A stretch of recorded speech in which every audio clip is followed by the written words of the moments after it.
podcast Nusantara dalam sejarah Indonesia. Kali ini kita kedatangan tamu yang sangat spesial, yaitu ada Tiara, Apta, dan Mutiara.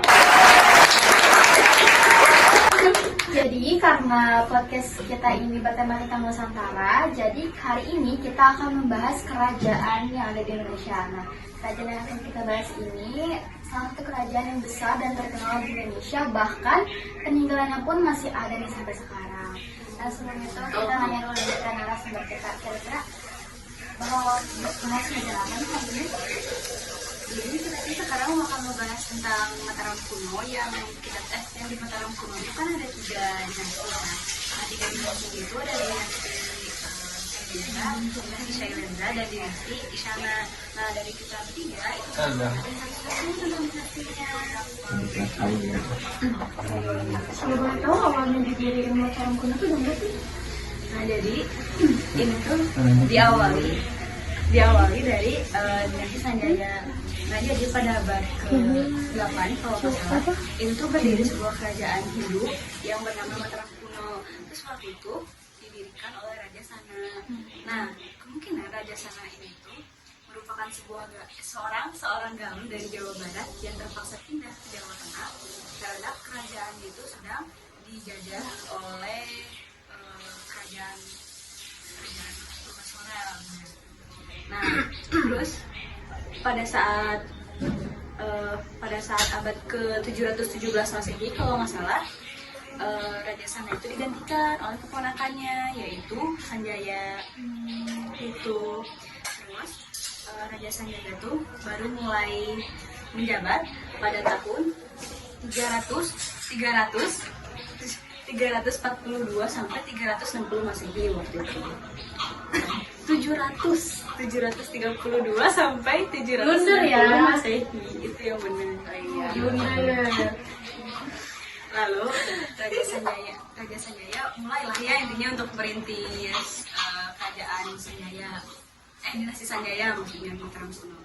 Nah, ternyata Raja Sanjaya ini tuh menganut agama Hindu beraliran Siwa, dan itu tuh dibuktikan dari beberapa candi-candi, salah satunya adalah Candi Dieng. Terus raja selanjutnya yang memimpin kerajaan Medang itu tuh adalah Sri Maharaja Rakai Panangkaran. Nah, Sri Maharaja Rakai Panangkaran atau biasanya kita panggil tuh Rakai Panangkaran, dia tuh ada yang bilang dia tuh anaknya Raja Sanjaya, ada juga yang bilang dia tuh ponakannya Sanjaya, tapi ada juga yang bilang bahkan dia tuh musuhnya Raja Sanjaya. Jadi kayak statusnya tuh belum jelas gitu loh, kenapa dia bisa jadi Raja Sanjaya. Ya, sampai situ gimana kira-kira? Yang ditanyain dulu. Berarti Sanjaya tuh Ada keturunan Sundanya. Iya, karena dari awal dari sananya dari Raja Sana, ya kan awalnya tuh dari Jawa Barat kan. Nah, dia tuh pindah ke Jawa Tengah emang karena terpaksa. Terus Rakai Panangkaran ini tuh siapa sebenarnya?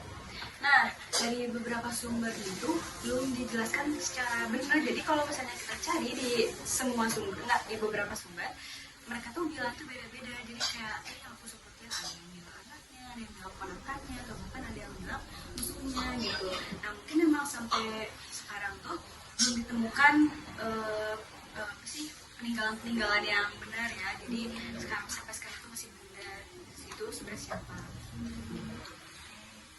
Terus kalau tadi kan Raja Sanjaya itu menganut agama Hindu Siwa. Nah, kalau misalnya Raja Panangkaran itunya menganut Buddha Mahayana.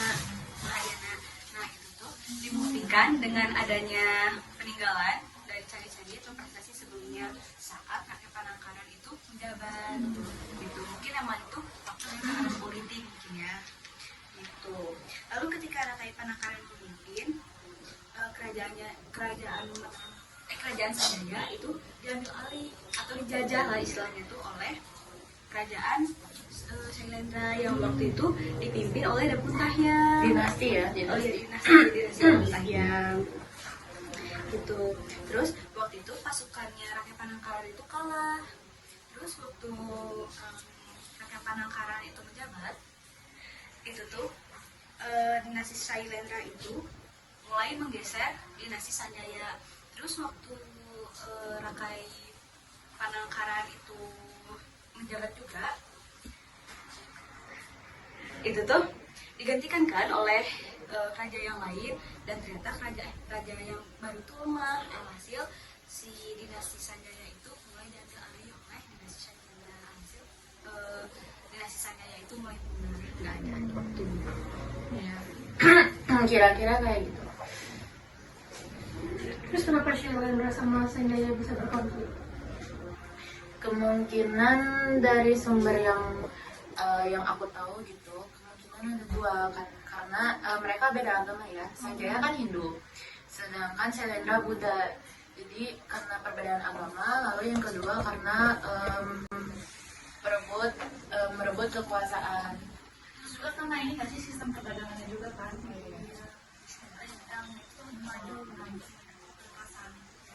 Iya. Terus udah kayak gitu cukup-cukup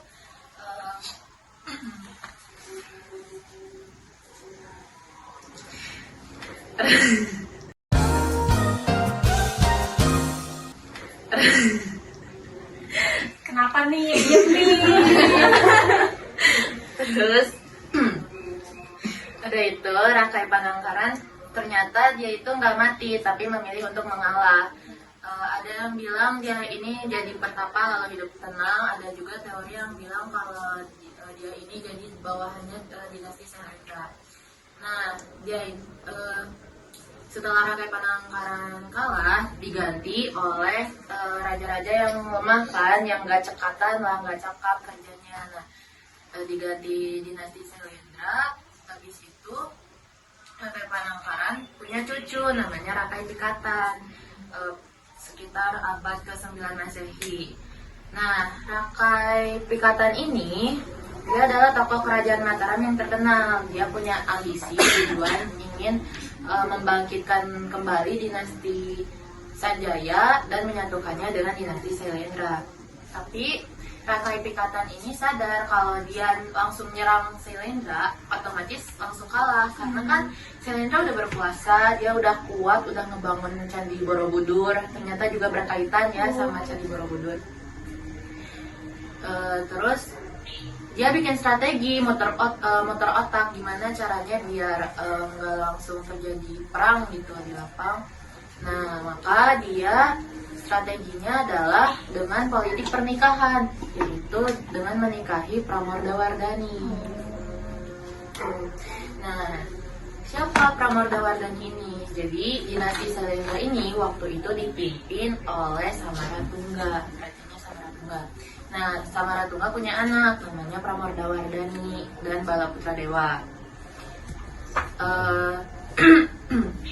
Di menjelang turun tahta, Samaratungga ini ingin meneruskan kekuasaannya ke Pramodawardhani, tapi terjadi masalah tuh di situ.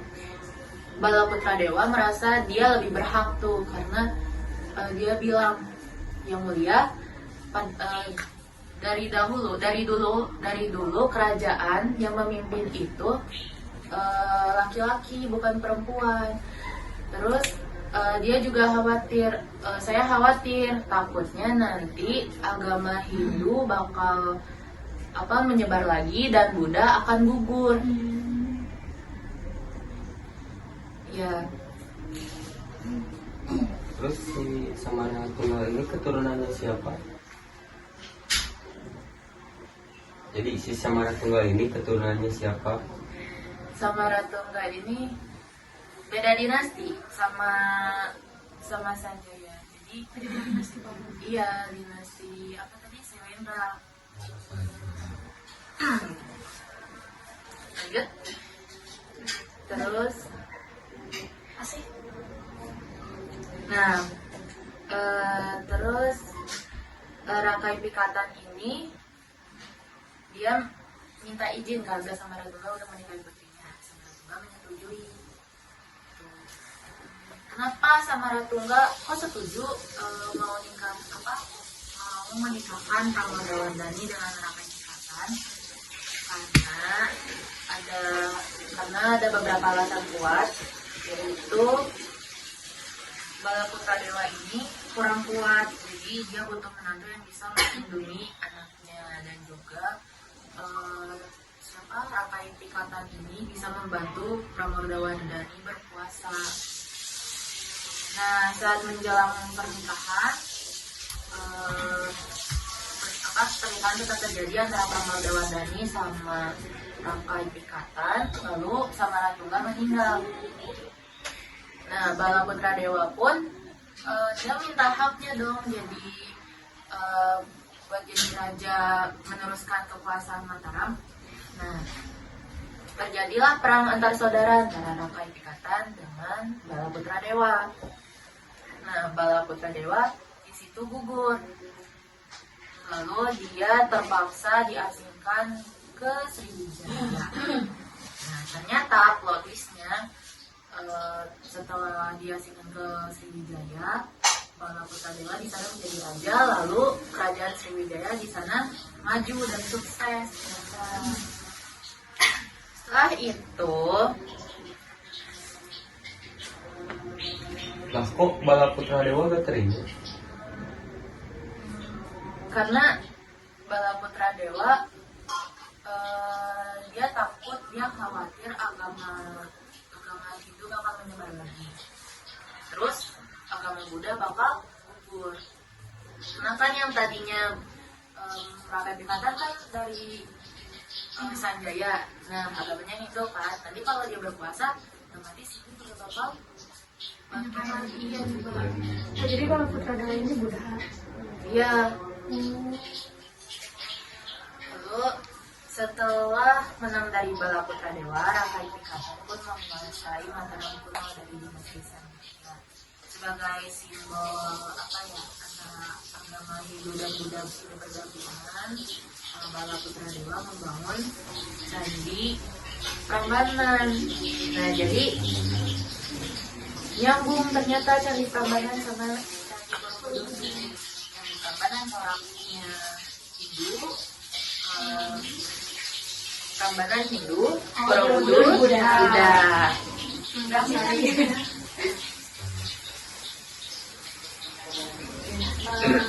Pikatan itu kan punya, kalau nggak salah tuh dia tuh punya keturunan yang namanya tuh Rakai Keyomi. Pas udah Rakai Pikatan lengser, diambil keturunan ini sama Rakai Keyomi. Nah tapi pada keturunan Rakai Keyomi ini masih jadi Mahkota ini akhirnya tuh punya cucu namanya tuh Dharma Wangsa. Nah sifat Dharma Wangsa ini tuh lebih kesirikan gitu, kayak iri gitu. Dia tuh kalau nggak salah tuh iri tuh sama kerajaan Sriwijaya gitu ya, karena saat itu kerajaan Sriwijaya itu lagi maju-majunya gitu, kayak apa sih kok kayak ini bisa lebih baik dari dia ya, jadi gitu. Nah suatu saat tuh si Dharma Wangsa ini punya rencana buat mengumpulkan perdagangan di kerajaan Sriwijaya itu. Nah tapi berhasil dihalau sama kerajaan Sriwijaya. Nah singkat cerita tuh Dharma Wangsa tuh menikahkan lah ya putrinya tuh dengan salah satu pangeran dari Bali, namanya tuh Airlangga. Nah tapi saat lagi proses pernikahan tuh nggak ada angin, nggak ada hujan, Urawati itu menyerang. Nah jadi Urawati ini tuh Urawari blunder lagi. Ya, Urawari ini latar belakangnya tuh dari pihak kerajaan Sriwijaya. Nah, kenapa dia tuh menyerang kerajaan Mataram? Menyerang saat Airlangga tuh sama istrinya tuh mau nikah gitu. Nah, itu tuh karena yang pertama tuh sebenarnya tuh si Urawari ini udah berencana gitu pengen nikah sama putri Dharma Wangsa, terus juga tujuan utamanya itu buat mengambil kepemimpinannya Dharma Wangsa. Berarti emang sudah niat untuk menikah gitu. Iya gitu. Iya, nikah sama Pengen cuma mau ngambil kekuasaan Mataram gitu. Nah, disitulah diserang sama Urawari itu. Sehingga tuh benar-benar kayak kacau balau, jadi kayak hancur gitu lah ya. Hancur, terus juga banyak kejadian merugikan. Nah, itu disebut dengan Malapetaka Palaya. Jadi kayak udah dari situ dinasti Shana tuh udah gak ada lagi gitu, udah benar-benar hancur. Dan tapi Airlangga sama istrinya tuh berhasil kabur. Masih hidup? Masih hidup. Berhasil kabur tuh ke hutan-hutan gitu. Nah dia tuh mereka tuh ngebangun lah kerajaan Kediri. Lanjut ternyata masih selalu Kediri. Iya, nah berarti kerajaan Mataram tuh udah lanjut kerajaan Kediri gitu. Berarti di sana dinasti Shana itu didirikan pada tahun 929 betul. Masehi. Nah, berarti berakhirnya kerajaan Mataram kuno itu pada tahun berapa sih? Dari info yang aku tahu itu kan emang awalnya tadi yang aku udah bilang kalau misalkan di dinasti Shana itu bermula pada tahun 929 Masehi. Nah, berakhirnya itu kerajaan Mataram kuno tuh sekitar 1017 Masehi. Nah itu ya udah, jadi kerajaan Mataram tuh udah nggak ada. Udah nggak ada. Semua dinasti. Berarti lumayan lama juga ya. Dan tiga dinasti itu sangat kuat ya. Iya. Ternyata plot twist nyambung ke Kediri. Jadi terus nyambung lagi nanti. Dengan spoiler. Berarti Iya. yang diambil sama sejarawan. Bukan.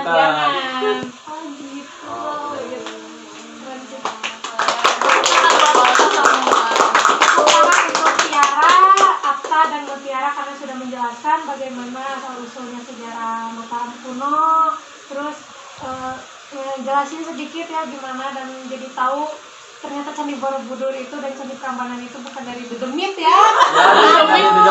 Jadi itu mah tahayul ya. Ya hoax, mitos, tidak boleh dipercaya. Itu sejarahnya guys. Makasih buat narasumber kita Karena sudah semoga apa yang kita sampaikan juga menambah wawasan bagi kita semua ya. pasti dan mau direpotkan oleh Pondasi ya. Iya, mana sih? Masya Allah. Podcast Nusantara.